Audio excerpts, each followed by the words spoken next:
Okay, what's up guys? Tonight we're taking a look at the new Studio 86 series Brawn. And of course, sorry about the noise in the background, that's my AC going. I live in the south, it's very warm down here. Moving on. So, here's Brawn in his vehicle mode, very cool. Got a lot to talk about on this one, so let's dive right in. Okay, so first of all, accessories. There's his little blaster, not bad. Goes on top. That right there is probably the reference to this character getting remolded into Outback, because the original G1 Outback had this little laser on top, so that's probably what that is for. There's a little bit of a gap right there, but you can't see all the way through it, so that's perfectly fine. He does have the pegged in tires. I know that kind of bothers some people, but I like the painted rims going around that because that looks pretty cool.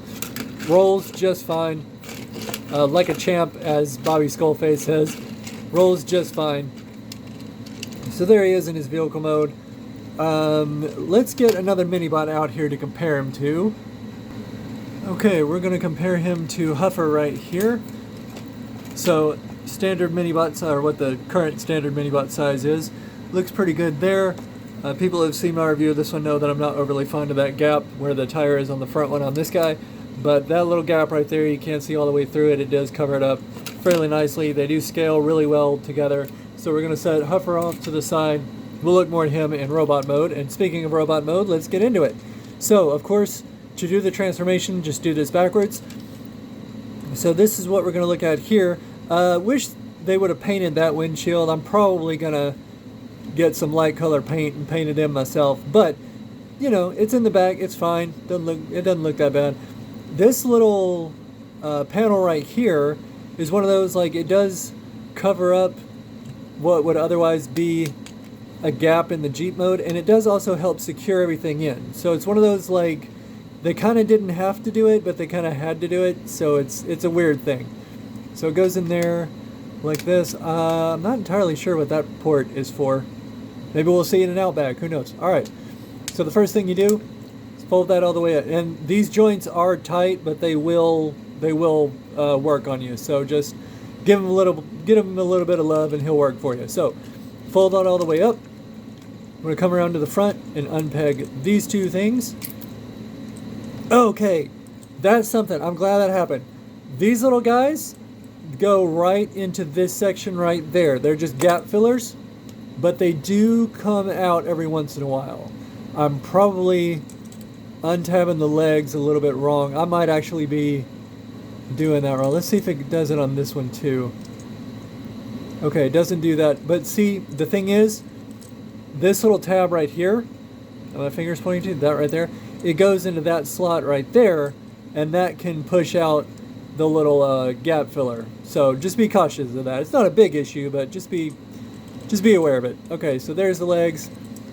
So we're going to go ahead and fold these here and then here, and that'll clip in there. I'm going to come back to the back. Let's get his gun off so we can just kind of get that out of the way. Back to here, okay? And then we fold the arms over this way, and this will come up. That tab will tab into that little slot right there, like so. That'll do it? Yeah. Right there. Let's do the same on the other side.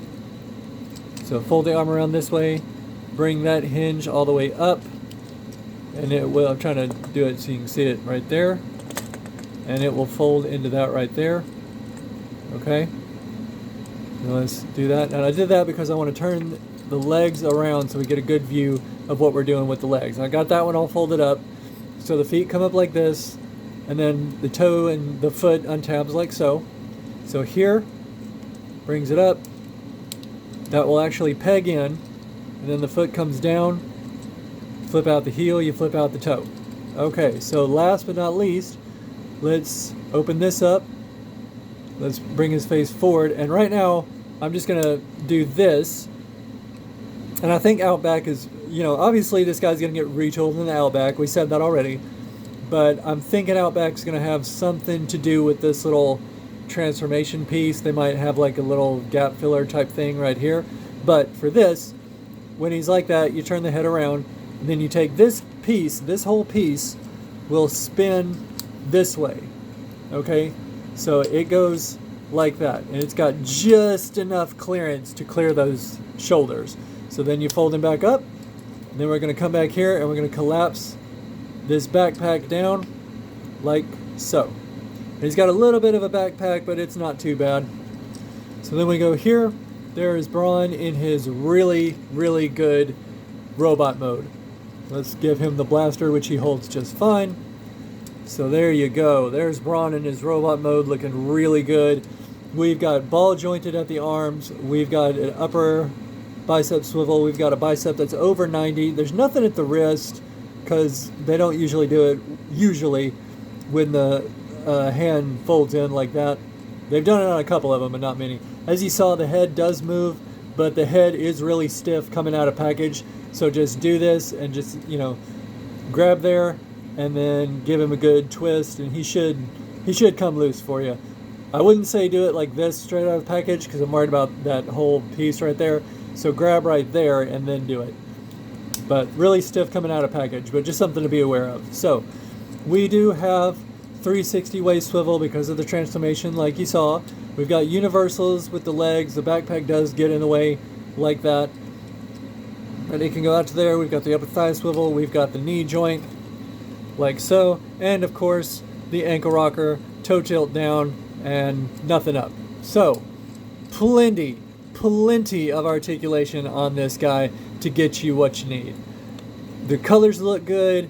He looks like he jumped off of the screen. It looks great.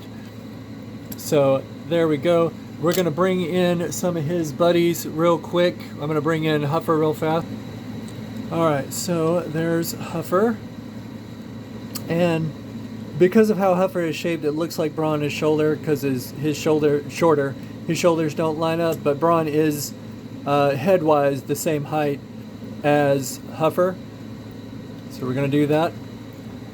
And we're going to bring in Cliff Jumper because he's a bit taller than the Cliff Jumper mold, Bumblebee, Cliff Jumper, etc. And I wanted to bring in Cliff Jumper because I wanted to talk about, this is all solid plastic. It's not clear plastic that's been painted. It's solid plastic. As well as, this is the Bumblebee Studio Series Cliff Jumper. This whole front section is painted solid plastic. And I gotta say, man, I hope we see more of this because I'm not nervous about breaking any pieces. I don't, if you've been watching the channel for a little while, you know I don't like clear plastic, especially on hinges. So I'm hoping we see a lot more of that. But there you go. There is Brawn Studio Series. Hard recommend because it is a great character. It's really fun. Really great figure. Definitely recommend for me. Thank you for watching. Please like and subscribe, and I'll see you guys next time.